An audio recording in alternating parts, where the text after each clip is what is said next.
রাজবাড়ীর Daulatdia ফেরিঘাটে pontoon থেকে নিয়ন্ত্রণ হারিয়ে পদ্মা নদীতে যাত্রীবাহী বাস তলিয়ে যাওয়ার ঘটনায় মৃতের সংখ্যা বেড়ে ২৬ জনে দাঁড়িয়েছে।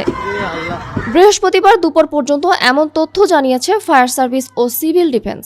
এর আগে গতকাল বুধবার বিকেল ৫:১৫টার দিকে পন্টুন থেকে বাসটি নদীতে পড়ে ডুবে যায়। পড়ে যাওয়ার ৬ ঘন্টা পর রাত 11:30টার দিকে বাসটি টেনে তুলে উদ্ধারকারী জাহাজ হামজা। ওই সময় বাসের মধ্যে থেকে ১৬ জনের মরদেহ উদ্ধার করা হয়। তবে বাসে মোট কতজন যাত্রী ছিল তা এখনো নিশ্চিত না বলে জানান ফায়ার সার্ভিসের কর্মকর্তা। কাল থেকে এখন পর্যন্ত আমরা আমাদের ডুবুরিদের সাহায্যে মোট ২৬ জনকে আমরা উদ্ধার করতে সক্ষম হয়েছি।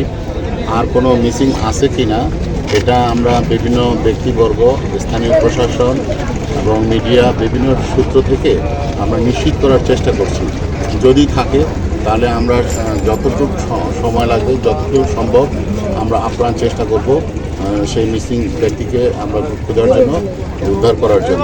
এদিকে এ বিষয়ে তদন্ত কমিটি গঠনের প্রক্রিয়া চলছে জানিয়ে রাজবাড়ীর জেলা প্রশাসক সুলতানা আক্তার জানান, গাড়িটি খুব ওভার স্পিডে যাচ্ছিল।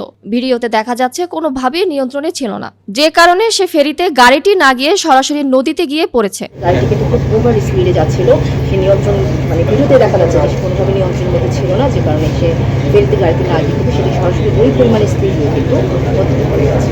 আমরা প্রাথমিকভাবে যে তদন্ত কমিটি জেলা পর্যায় থেকে আমি করার জন্য আমরা অলরেডি নদীতে আছি, আমরা কাজ করতে চাচ্ছেন, আমরা স্পটে আছি।